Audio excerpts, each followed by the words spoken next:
Komið þið sæl, ágæta fólk, og lagið sem þið eruð að fara að hlusta á rétt og eftir ekki nýtt lag.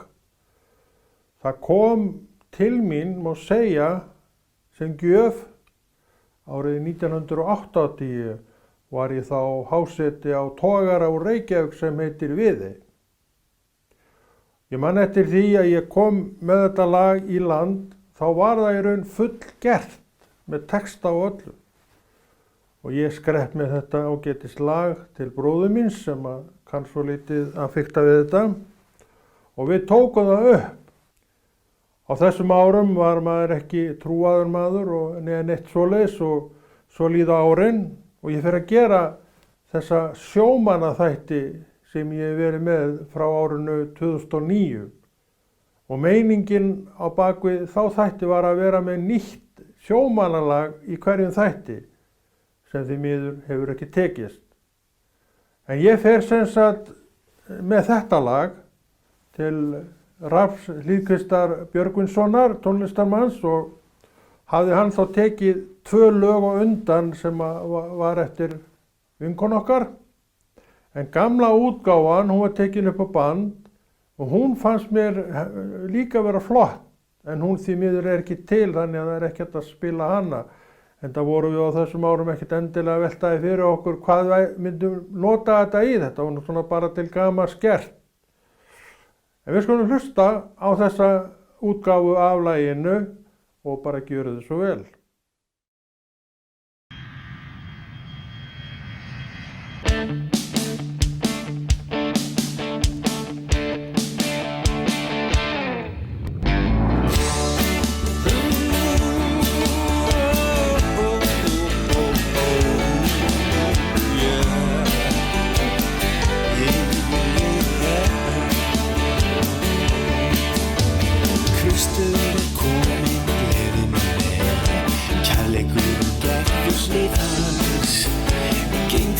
Drottni depur ég hver, dvelur ekki hjarta manns. Ekki hugsa góðu gleði sem var, gakktu í deginum núna. Margt sem áður gerðist, það gaf ekki svar, gerðu það sem ykkur þér trúna.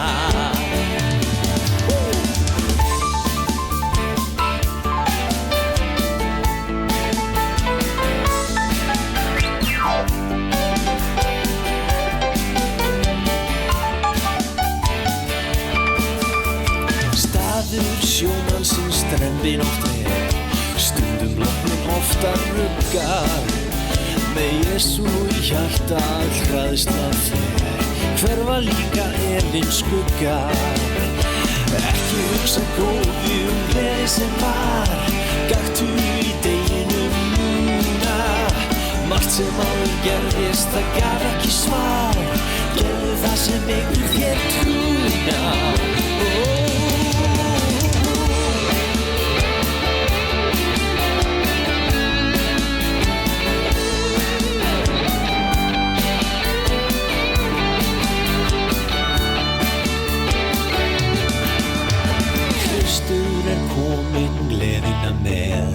Kærleikurinn gekk við hlið hans, gegn því drottni og depur ég hver, dvelur ekki hjarta manns. Ekki hugsa góðu gleði sem var, gakktu í deginum núna. Margt sem áður gerðist, það gaf ekki svar, gerðu það sem ykkur þér trúna.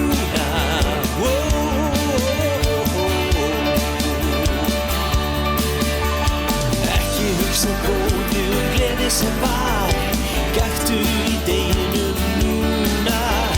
Margt sem áður gerðist, það gaf ekki svar, gerðu það sem ykkur þér trúna.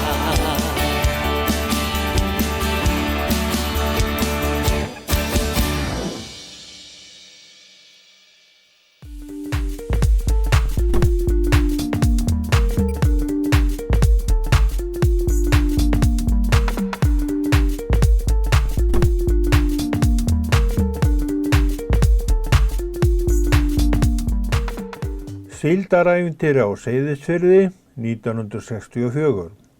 Höfundur: Bára Fjóla Friðfinnsdóttir. Lesari: Konráð Rúnar Friðfinnsson. Bróðir minn kom á máli við mig og bað mig að rifja upp síldarári mín. 16 ára og þegar ég hafði aldur til að vinna í síld var hún smátt og smátt að hverfa og náði ég í restina af henni. Þetta var árið 1964 sem ég ætlaði að segja frá. Vinkona mín kom og spurði mig hvort ég vildi koma með henni á Seyðisfjörð í síld. Bróðir hennar þekkti mann sem þekkti mann og rak sá maður síldarplan og vantaði fólk. Svo ég sagði bara strax já. Ekki man ég eftir að hafa spurt foreldrar mína leyfi áður en ég gaf vinkonunni svarið, enda alveg að verða 16 ára. Varðandi síld var ekki lengur veit í allavega minningunni. Í nokkur ára undan hafði orðið vart við minna af síld sem kom að landi. Ég lenti ekki í að vinna myrkaran á milli eins og þeir sem unnu við að salta síld áður fyrir. Samt komu góðar tarnir inn á milli. Oft fannst mér við gera fátt nema mæla malargöturnar og Seyðisfirði. Seyðisfjörður fannst mér ákaflega fallegur bær og finnst enn. Ráðningi gekk fljótt og vel fyrir sig og áður en við vissum af vorum við að fara austur á land í síld eins og það var kallað. Eftir á að hyggja hlýt ég að hafa farið með samþykki foreldrarna, allavega man ég ekki eftir neinu leiðindum að neinu tagi með ferðina. Pabbi var sjómaður og á þessum tíma var hann á skipi, líklega Ingvari Guðjónsinni.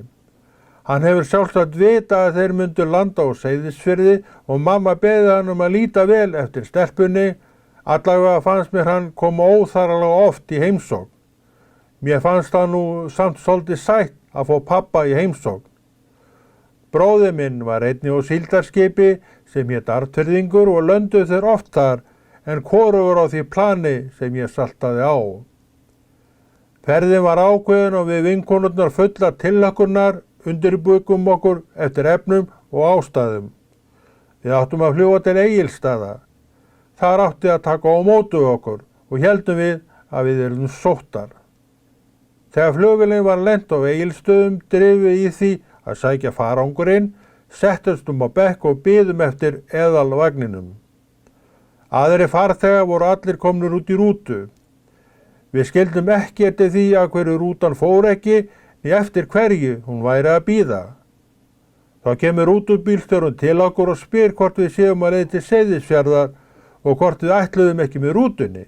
Við sögðum nei, við værum að fara á síldarplan og erum sóttar.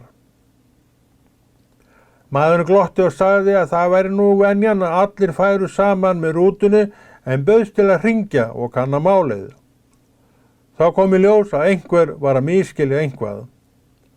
Við áttum að fara með rútunni og rútan var að bíða eftir okkur. Síldarplani hér Neptún HF og var einsta plani í firðinum. Þegar við komum þangað var okkur vel tekið og okkur komið fyrir herbergi þar sem voru tvær stelpur fyrir og heldur eldri en við. Þær voru ríkar af reynslu, einkum í strákamálum og varaði önnur þeirra okkur við strákum og sagði að það borgaði sig ekki að byrja að sofa hjá. Það væri svo erfitt að hætta. Þetta voru fínar stelpur og eru þar ágæta vinkonur okkar. Verbúðin var full af ungu fólki sem var í sömu hugleiðingum og við, að græða peninga. Þarna var fínasta mötuneyti sem sá okkur fyrir öllum máltíðum alla daga, morgunmat, hádegismat, miðdegskaffi og kvöldmat. Ekki man ég hvernig við borguðum eða hvort við greiddum eitthvað í fæði. Líklega hefur fæðið verið dregið af laununum. Aðstaðan var góð miðað við tíðarandann. Seinna sumarið var sleginn upp pallur við enda hússins og þar sett upp tjöld. Þar bjuggu ungir menn sem komu á planið og eftir okkur. Einnig var leigt hús innar í sveitinni og þar bjuggu nokkrar ungar konur saman. Það var mikið fjör þegar skipin komu á bryggju og byrjað var að salta. Við vorum ræst út á hvaða tíma sólarhringsins sem var.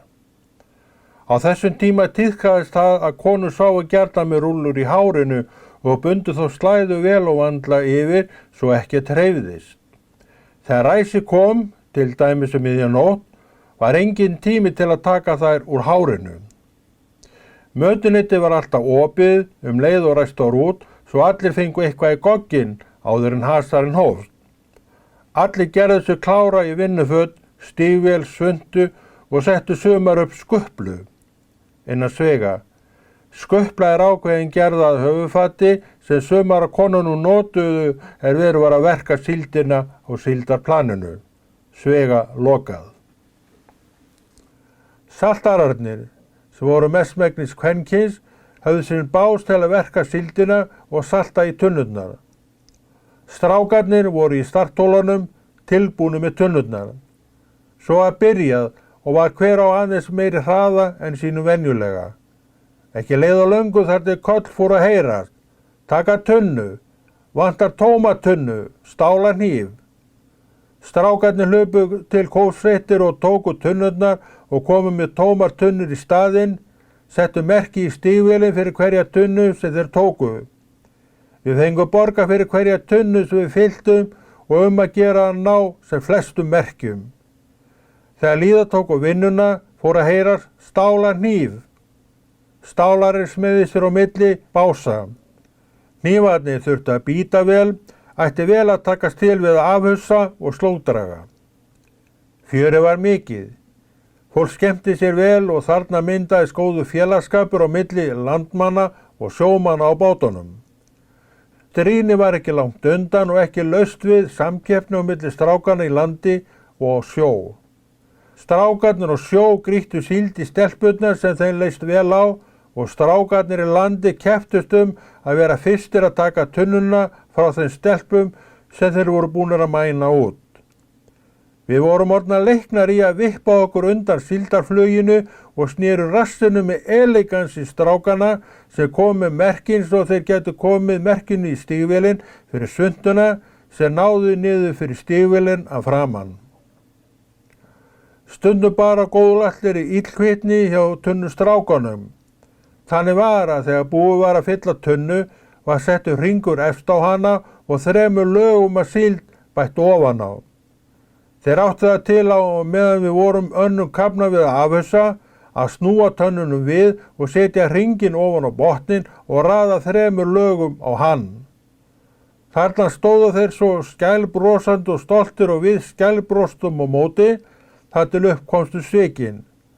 Þá voru það síldarstúlkur sem grýttu síldin í drengina sem áttu fótum fjör að launa.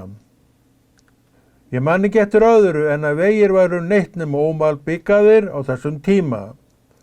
Það var góður spotti niður í bæ og þangað gengum við oft þegar ekki var verið að salta. Að sjálfsögðu var tískunni fylgt eftir sem var ákaflega þröng pils sem náðu niður á hné og hælaskór. Minna mátti það ekki vera. Essinn þegar við vorum að skrönglast heim á hælunum í þröngu pilsunum, orðna pínu þreyttar, stoppar jeppi hjá okkur og bílstjórinn spyr hvert við séum að fara. Hvort að megi ekki skuttla okkur. Við þáðum það fegisamlega en þá kom babbi í bátinn. Ég gerði svo djörf og kvartaði við manninn og sagði að bíllinn væri allt og hár. Hann hélt nú ekki og benti á að pilsinn væri allt og þröng. Einhvern veginn komst við upp í bílinn, kannski dreigi pilsinn upp að nára og klofaði inn alltaf jafn kvenlegar. En heim komust við.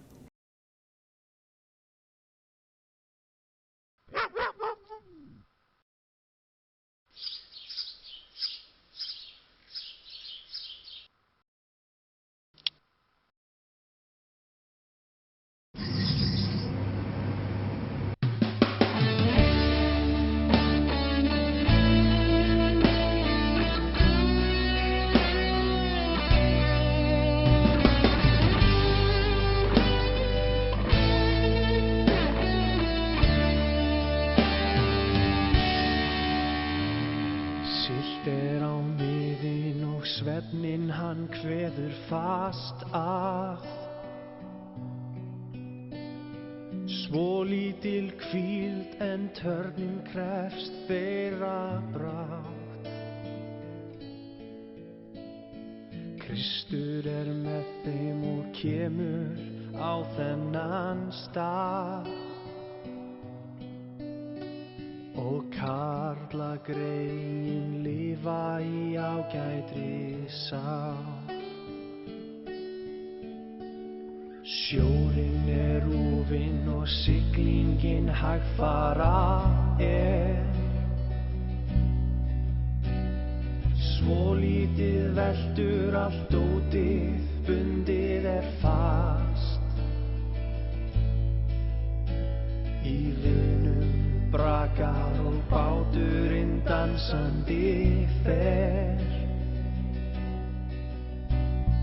Brotsjóinn inn í þá dálítið skrokkurinn var. Á hliðina vatnanum rétti sig samstundis við. Sjómaður gamall Biblíu sína þó les. Orðið sjálft gefur garminum alltaf sinn frið. Þótt gefi á bátinn og verðið sé ekkert sterkt.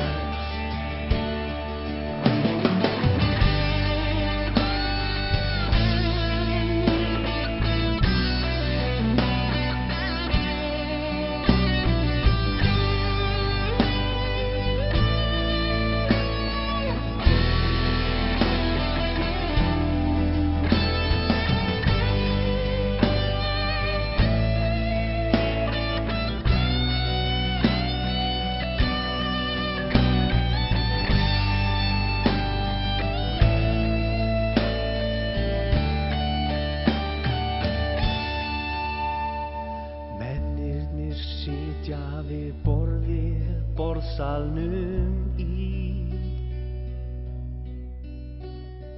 Brátt hann mannlaus og karlarnir farnir í hvíl. Bókin varð eftir sem alltaf þó sem nú og arðbærari en fullur bátur af síl. Á miðin komið og karlarnir tilbúnir í. Kalsamar veiðar í áfjöð og talsverðum sjó. Drottinn yfir og ávallt með þeim í því. Sem elskuvert þykir mennirnir í ró. Sem elskuvert þykir mennirnir í ró.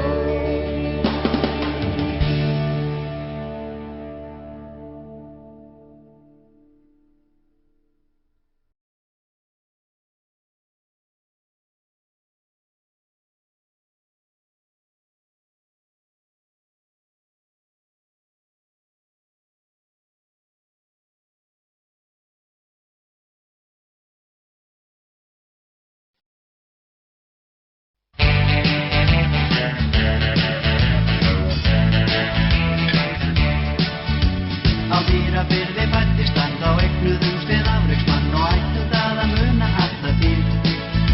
Hann ungur fór að stunda sjó með sterkum höndum fiskan dró og stoltur hann við ægi háði stríð. Sjálfsælskur hann aldrei var en alltaf var með huga þar sem enginn bjó og dauðinn hjó og skar. Í hjarta átt hann heita þrá, hann vildi lifa fyrir þá sem heimurinn á brjóstum sér bar. Á Akureyri Gústi var almættið hann ytti þar og átti við hann samtal á þeim stað.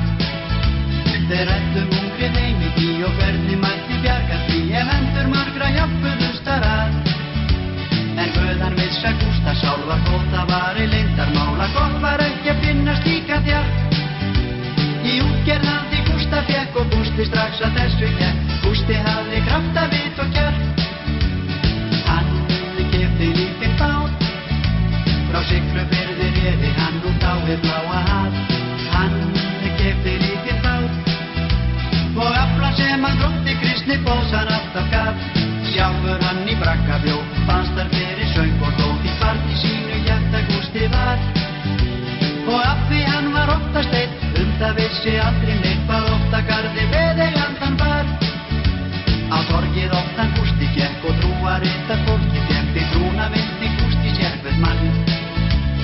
Oft á því hann alið stóð, úr himnum eldist blóð, en engin áhrif hafði það á hann. Hann vissi hver að verki var sem vinsinn var að prófa þar, og var ekki að rökva neitt í kút. Endir ræðum yfar á og játti braggan skekkan þá, en orðans voru lengi að deyja út. Hann keypti lítinn bát, frá Siglufirði réri hann út á hið bláa haf. Hann keypti lítinn bát og aflar sem hann drótti kristni bósan alltaf gaf. Sjálfur hann í bragga bjó, fannst þar fyrir söng og hló, því barni sínu hjarta Gústi var. Og af því hann var oftast einn, það vissi aldrei neitt hvað ofta garði veðeigandan var.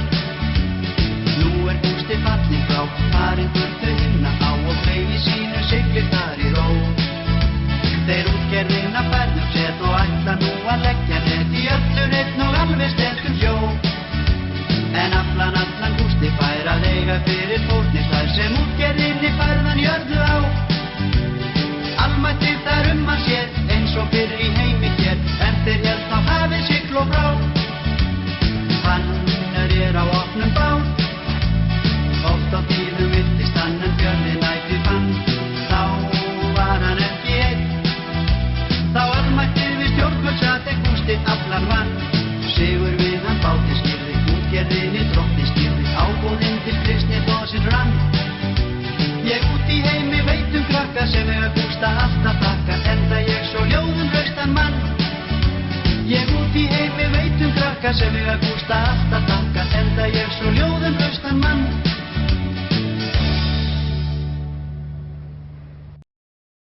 Það nauðsynlegt að hafa halda sjómann að þeim.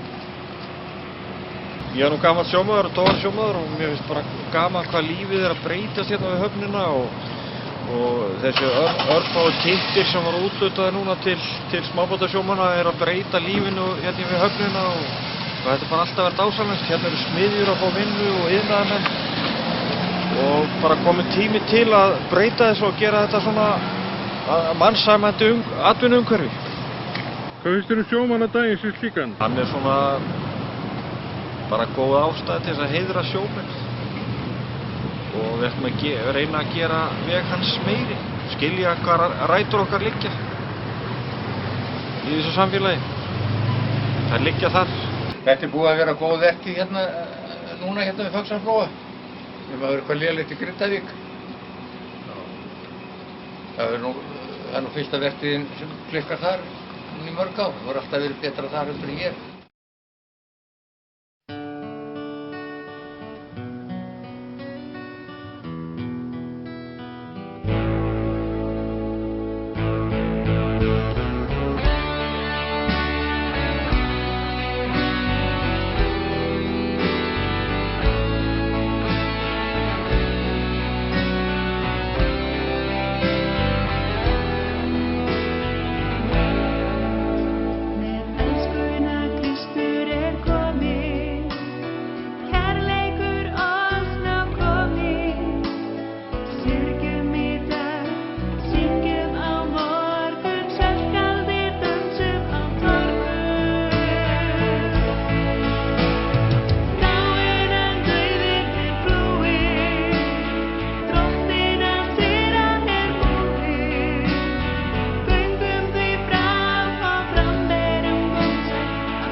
daginn, sjómenn, og það er gaman að halda upp á sjómannadaginn við þessi sérstöku skilir sem eru við hendi í dag og það er eitthvað sem við ráðum ekki við en breytir ekki því að menn ef þeir vilja þá geta þeir með sínum hætti haldið upp á sjómannadaginn, kannski ekki með svona opinberum hætti eins og við þekkjum og hefur verið gert í gegnum tíðina, heldur getum við gert þetta bara með því að til að mynda lyftu böndu til lifandi Guðs, því að sjómenn margir hverjir eiga nú til trú í sinni hjarta og sækja sumir kirkju sem að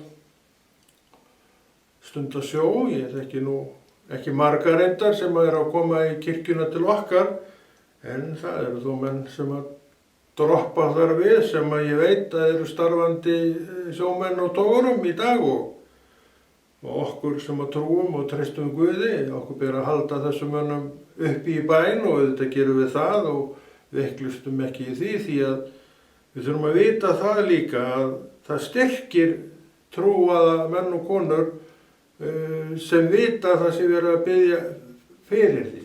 Það hefur oft verið mér mjög mikill styrkur að vita að ákveðið fólk er að biðja fyrir manni og ég veit nokkra einstaklingar sem það hafa gert í gegnum tíðina bara. Og það hefur alltaf verið mér svona ákveðin huggun og styrkur að þessu leyti og segir, þó við séum stundum að tala það, við séum nú einn og yfirgefin, þá erum við ekki eins yfirgefin og við kannski okkur finnst og þá erum við þetta að tala það að menn kíkja ekki mikið við hjá okkur og vitið það að það er gott að deyja svona lögðu og þetta eru atriði sem allir menn eru í raun og vera að kljást við, hvort sem þeir eru til sjós eða til lands og þá kemur trúin inn í þetta og er svona huggunin inn í þetta mál.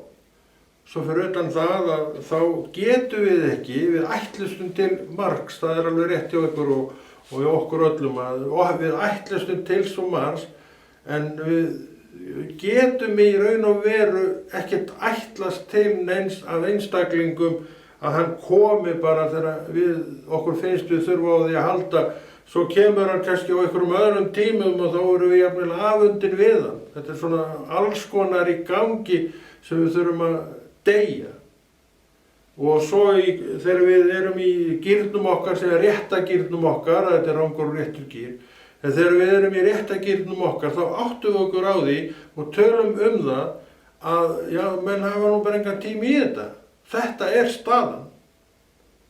Ég veit að auðvitað er gott að fá heimsókn og allt saman en það er ekki þannig að við séum endilega þar með gleymdir hverju. Svo megum við auðvitað spyrja okkur sjálfa að því erum við að knýja svo mikið á hjá fólki og bara til þess að segja hæ og hvernig hefur það svo frammi sem við gera það, við gerum þetta öll en við erum ekkert í þessu okkur. Við þurfum að lifa okkar eigin lífi sem einstaklingar. Þetta er svona þetta sem við þurfum líka að hugsa í stað fyrir að vera að detta ofan í einhverja sjálfsvorkun og sjálfsmeðöngun og allt saman það. Þetta gildir alveg sjómenn eins og allar menn vegna þess að þeir eru ekkert öðruvísi manneskjur heldur bara allir ég og þú. Við glímum öll við þetta og það í raun alltaf sama áréttingin og ábendingin að við þurfum á Jesú að halda.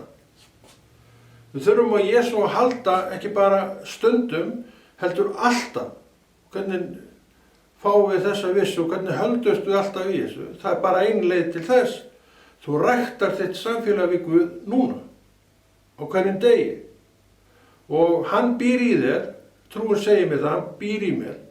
Og við getum átt samtal saman hvar sem við erum, út í Ballarhafi þess vegna, í miðjum túr, í enda túrs, eða hvernig sem það er á siglingun og stímin og hvað sem þá getum við átt samtal við hann. Þannig að leiðin að Guði er nú ekki lengra þetta. Og þú ert með hjartað þitt með þér þar sem þú ert. Og þú veist þetta auðvitað jafnvel og ég. Þannig að umkvörtunarefni fyrir Guð og að velta fyrir sér trúnni og að hún starfi í sér í raun og veru ekki fyrir hendi. Þannig við þurfum að koma okkur af þeim stað þar sem að við erum að detta inn í þessar hugsanir, inn í þetta þennan þanga sem er svo auðvelt að detta inn í, og veistu hvað það heitir? Sjálfsmeðaumkun. Það er ekki eitthvað sem við viljum vera í eða vera undir. Þannig það er gott að fá svona áréttingar. Ég veit að núna er sjómannadagur og við getum allavega gleðst yfir því, þó að sé COVID og svona ekki mikið að vera eins og hefur verið, þá erum við allavega fengum við þetta lögbundna frí. Skipin í höfn, þau þurfa að vera komið fyrir ákveðin tíma fyrir sjómannadag á laugardegi ekki, þurfa þau ekki að vera komin all bundin að bryggju á laugardegi, eða er það ekki annars þegar? Jú, ég held það, og þá eiga þær þennan dag fyrir sig. Það var ekki, þegar ég var á sjó hérna eina tíð, að þá var sjómannadagurinn ekkert lögbundin frídagur. Ég man eftir því að maður kom inn á sjómannadeginu kannski bara, já, hvenær sem var, eftir sjómannadag. En það er ekki lengur og þannig að það er margt áunnist í sjómannastétt sem alveg má halda uppi og þakka fyrir og svona pínlítið gleðjast yfir og jafnvel vera stoltur af, sem maður á þeim aldrei maður eigi kannski eitthvað pínlítið þátt í því að þetta komst á, þessi lög urðu til sem stoppa öll skip. Akkur ekki. Þetta er miklu minna máli í dag eftir að þessi skömmtun komst á, stýringi, því við vitum að hvert skip hefur bara ákveðin afla. Þegar sá afli er búinn, að þá er ekkert annað að ræða en bara sigla í land og binda takk fyrir. Þannig að við búum við svolítið öðru aðstæður heldur var. Og þetta er svona margt sem hefur áunnist. Þetta var ekki svona, ég man eftir því og ég er 67 ára gamall í dag og þegar ég var ungur maður og þá var þetta ekkert svona, það var bara frelsi, þú bara sótti sjóinn eins og þú vildir, þú gerðir, ef þú áttir bát þá bara gerðir þú út á þesta veiðarfærð eða hitt veiðarfærð, þú bara ákast þetta sjálfur og þú fiskaði bara eins mikið þú gast og allir voru voða glaðir þegar fiskuðu bara sem allra mest. En þetta er ekki í dag, þú bara hefur skamt, þú hefur bara ákveðina daga, þannig séð, þú hefur bara ákveðið fyrir þig. En þetta hefur náttúrulega mikil blessun komið út úr þessu öllu saman því að fiskveiðar í dag eru ekkert sambærilegar við það sem var hérna í eina tíð í dag og það er eðlilegt í landi sem er svona ríkt eins og Ísland með öll þessi fiskimið alltaf með það, þá er þessar útgerðir í dag bara með því stöndugur í fyrirtækjum sem við eigum. Þetta er misjafnt þar en margar þessar útgerðir alveg eins og sagt var hérna í einandi velta sér upp úr peningum og fjárfesta til hægri og vinstri og mikill glæsileiki kringum það. Það er vegna þess að menn loksins lærðu að selja einvörðungu frá sér gæða vöru og láta ekkert annað duga heldur en bara hreinlega gæða vöru. Og þetta gerðist í eina tíð, við munum eftir því sem eru komnir á minn aldur og já, að það var oft farið mjög illa með fiskinn. Menn netabótar til að mynda voru að draga þetta nokkra nótta jafnvel og gerðu það viljandi en þetta var kannski erfitt að eiga við það því að veður stundum hömluðu því að menn gætu sótt og í helgafríum í dag þá skilst mér að net séu dregin upp í bátana, þeir séu með netinu borð yfir helgarnar og svo framvegis og framvegis. Ég þekki þetta ekki mikið, ég langt síðan ég hætti þessu sjálfur, en þegar ég var í þessu netum til að mynda þá var það aldrei gert. Í einu skiptin sem að öll net voru dregin borð í bátinn eða bátinn, þá var það til þess að færa sig á milli staða, jafnvel stíma nokkra klukkutíma, vildu menn fara lengra eða bara færa sig til og þá voru netin dregin og stilt kannski klukkutíma eða 2 og svo var þeim kastað aftur en yfirleitt var þetta aldrei gert þegar var dagaróður að ræða og landa kveldi þá bara komu menn á veiðisvæðin og þeir drógu netin sín og greiddu úr aflann og svo lögðu þeir á sama stað og svo kom helgafrí og þá bara voru netin látin liggja. Og í brælum var það náttúrulega þannig að það komst enginn á sjó og það kannski liði 4-5 dagar þegar verst var á þess að menn getur sótt og það var nú mikið af fiski þá kastað. Og þetta fiski ennþá kastað og stundum það bara ekki hægt annað en að kasta fiski en þetta orðið allt saman miklu meira öðruvísi vegna þess að menn sjá verðmætin í dag. Það akkur í því fyrir alla að vera með bara sem ferskandan afla því að þá fá þeir betra verð fyrir fiskinn og það eru fleiri kaupendur að honum og þeir sem kaupa í dag þeir sækjast eftir að hafa hann bara sem allra ferskastan því að það einmitt það sem að gefur meiri pening og það þetta sem að hefur gert útgerðin og fiskvinnsluna að svona vissu veldi í þessu landi. Og það alveg eðlilegt að þetta sé vegna þess að bara hversu gjöfult þetta land umhverfis landi, hvað það rosalega gjöfult. Og þetta ekki eitthvað sem við getum þrætt fyrir því að þetta veit hvert mannsbarna Þetta það sem að sjómaðurinn býr við og þetta það sem að, og ég þakka Guði fyrir það að sjómaður í dag, hann hefur alveg myljandi tekjur, en það náttúrulega eins og bara gengur í þessu, við veitum hvernig það samt misjafnt hvað þeir hafa mikið, en sumir hafa alveg myljandi tekjur og þannig hefur þetta alltaf verið. Þegar ég var á sjónum, þá voru menn með alveg myljandi tekjur, sumir hverjir en aðrir ekkert sérstaklega miklar, en þó held ég að nú í flestu tilvikum verið talsvert meira heldur en verkamaðurinn í landi fékk. Ég held að þeir hafa nú alltaf verið talsvert yfir þeim en svo alveg upp í stjarnfræðilega upphæðir að jafnvel bankastjóri roðnaði þegar hann heyrði tölurnar. Það voru svona viðmiðin, bankastjóri og ámaður, hann hefur svo mikla peninga og kaupmaður hálfa verið nóg, en sjómennirnir voru oft yfir þessum mönnum. Það var talað einu sinni að togaramenn þegar þeir voru að byrja með þessa togara og að tala að þeir hefðu bara ráð þeirra á laun þessi menn. Það segir mér það að þeir hafa nú verið þá þokkalega borgaðir þessi ráð þeirra. En það hefur gilt mjög lengi til sjós að jafnvel að þessir ágætu sjómenn séu bara yfir þessum ágætu ráðherrum. Ég veit reyndar ekki hvað ráðherra hefur í launum, ég var þar reyndar ekkert það, en ég veit að sjómenn voru oft með alveg rífandi tekjur því að þetta staða sem ég var í sjálfur.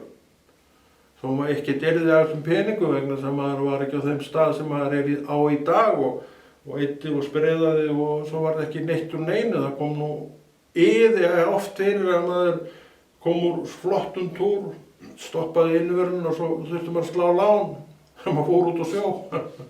Það var allur gangur á því hvernig það var og ég veit ekki hvernig þetta í dag en ég veit bara að margir sjómenn hafa bara mjög tekjulega gott. Og sjómannastarfið, það verður alltaf svolítið sérstakt saman. Þetta eru glæsileg skip sem við erum að sýna myndir af borðsölum og setustofum og sjónvarpsstofum og allt svaka flott, hreint og flott og djúpir stólar, ég veit ekki hvað og hvað, en þetta eru samt bara vinnustaður mannanna og ég spyr sjálfa mig að þegar maður þekkir nú til þarna borð í skipum og byrju hvað allir hafi mikinn tíma til þess að njóta allar þessar þæginda. Ég veit það ekki.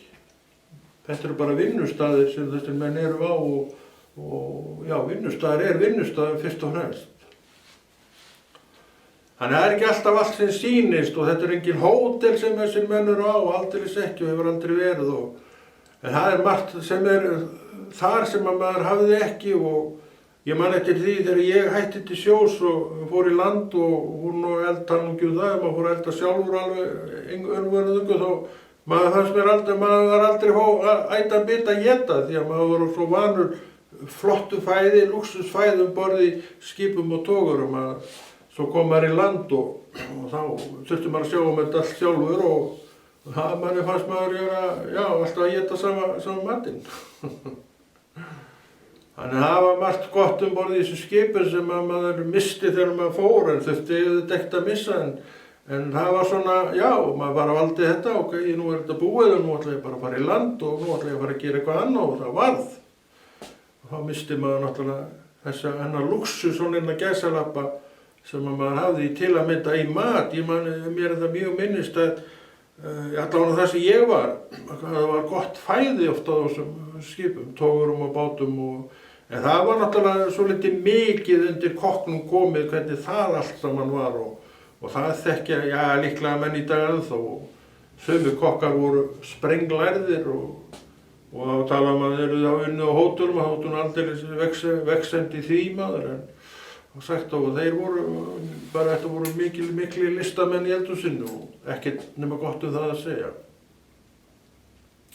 En þá var líka sjómannadagur þegar ég var til sjós, ég hætti á togurunum 82 og alveg til sjós 86 en þá var sjómannadagur og ef maður var í landi þá átti maður náttúrulega frí þann dag en ég held að togurunum hafi verið ítt og flott helst þess að vera ekki inni á þessum frídögum sem að þessi lögbundnu, þessi frídagar sem voru til og tilengaði sjómann, það var ekkert verið að pæla neitt í því á þeim tíma að sigla skipunum í land en það kom seinna og það var mjög gott.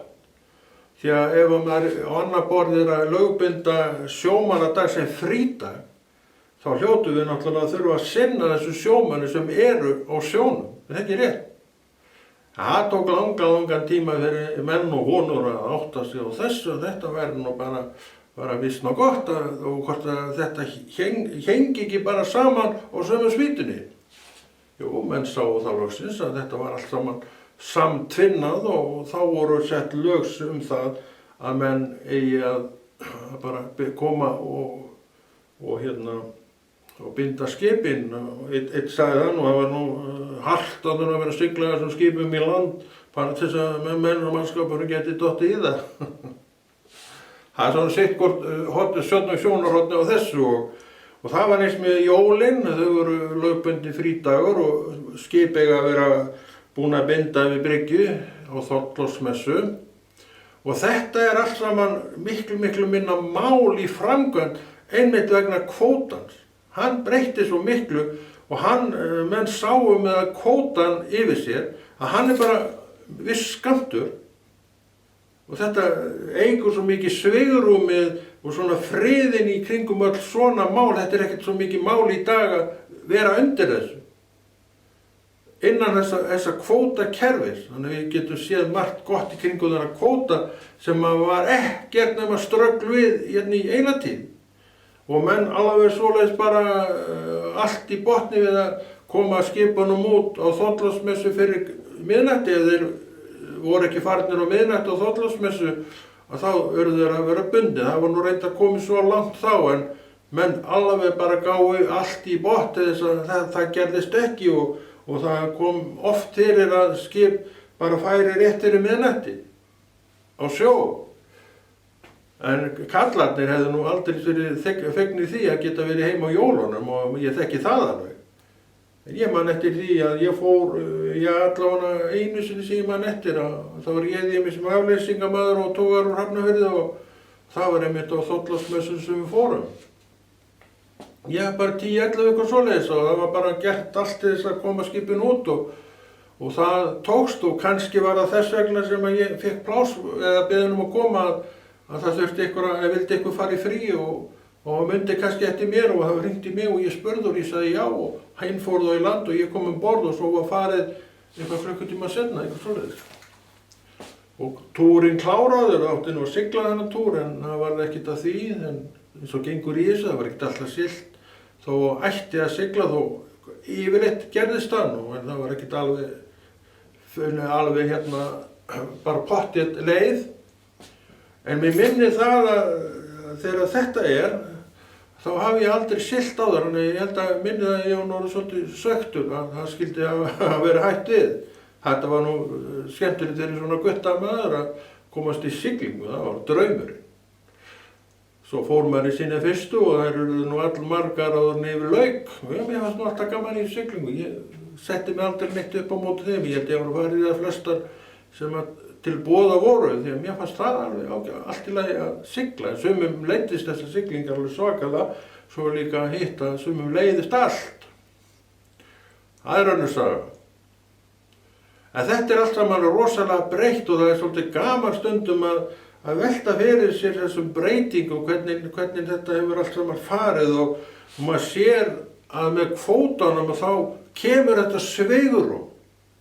Það talar enginn það að þetta sé eitthvað svakalegt að vera að gefa sjómönnum frí á sjómannadag og jólum, finnst það bara sjálfsagt. Það er kvótinn sem hefur búið þetta til, þannig að frið í kringum það mál allt saman og það allt.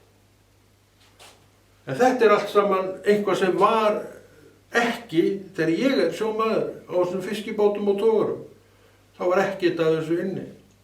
Við töluðum áður net í dag, ef að menn færi landi í helgafrí, þá taka þær öll netin borð.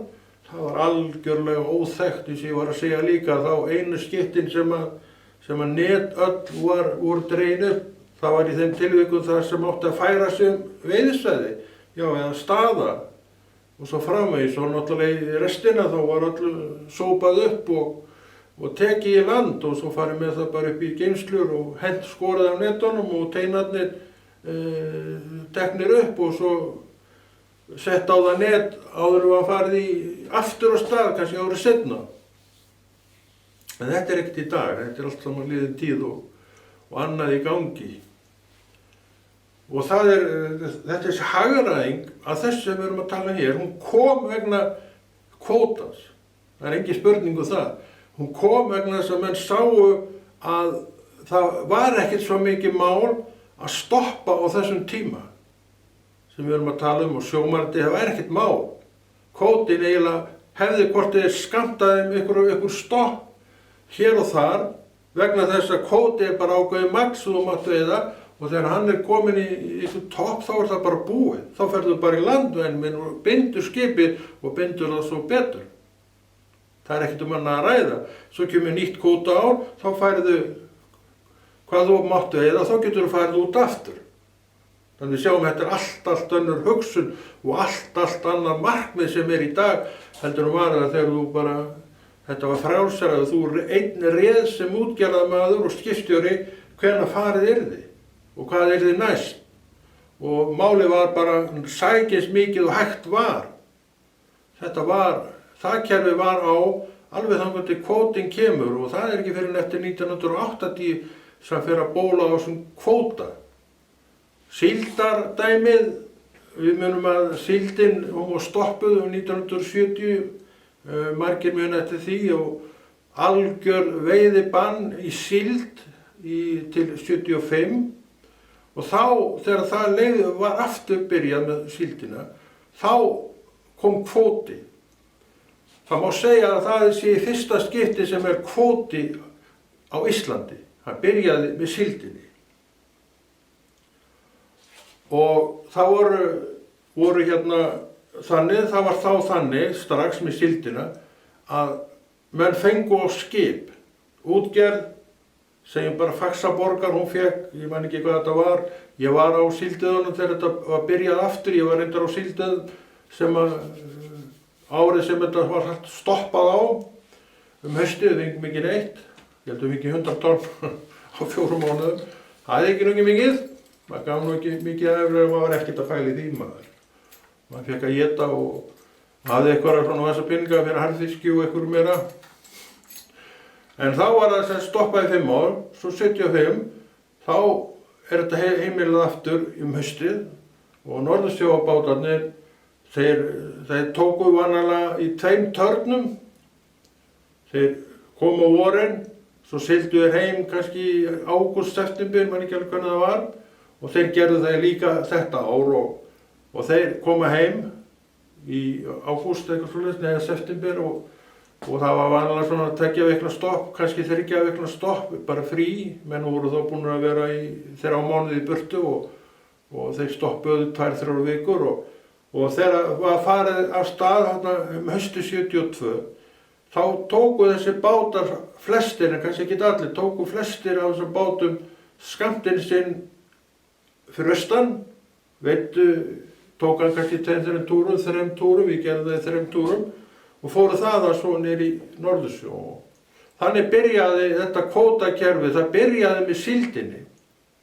þegar hún var leigð aftur, kvótakerfi sem að við öll skip erum með í dag, hvert skip hefur sinn skammt, það byrjaði árið 1975 með síldinni og skömmtuna kerfinu sem að hver bátur þá varð undir. En svo kom þetta kvótakerfi 1980, ég var þá á sjó, ég man eftir því, ég var þá, þegar það var leyft eða sem það var orðið á lögum og öll skip urðu að vera undir þessum ákvæðum og þá var ég á togara, en það var ekki á skip, það var bara heildarkvóti, kannski 200-300.000 tonna, ég man ekki hvað það var og menn veiddu bara úr þessum 300.000 tonnum, svo var bara skýrslur í land frá hverju skipi og það lagt saman svo þessi uppað var náð, heildarmagn, þá var bara stoppað. Ég man ekki alveg hvernig það var, en það var sem sagt það sem átti að gera og það hefur örugglega verið gert.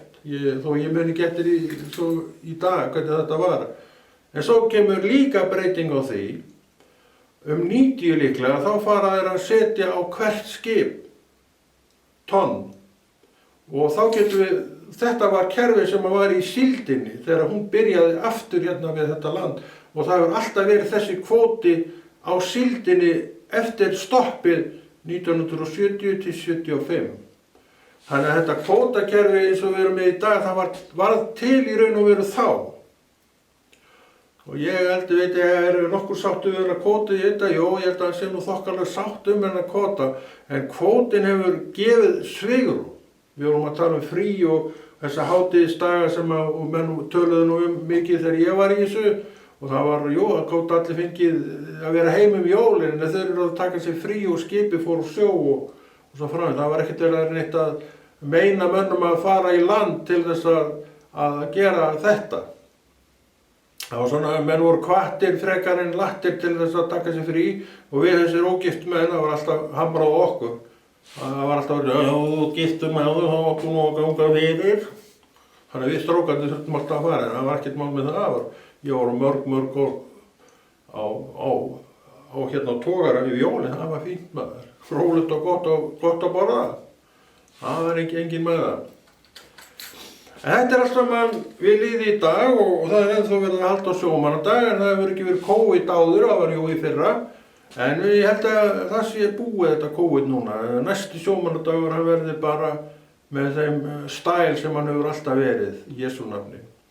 En er þetta ekki orðið bara ágætis lengd á svona ræðu og ég bara óska sjómönnum aftur til ég hamingju með daginn sinn og ég bara bið fyrir þeim og ég hvet systkini mín til þess að biðja líka fyrir þessari fallegu stétt sem er nú ennþá við lýði og þetta er nú með elstu stéttum í þessu landi og nýtur auðvitað sínar virðingar fyrir í Jesú nafni. En Konráð kveður og heldur þess áfram að hóri liðinu.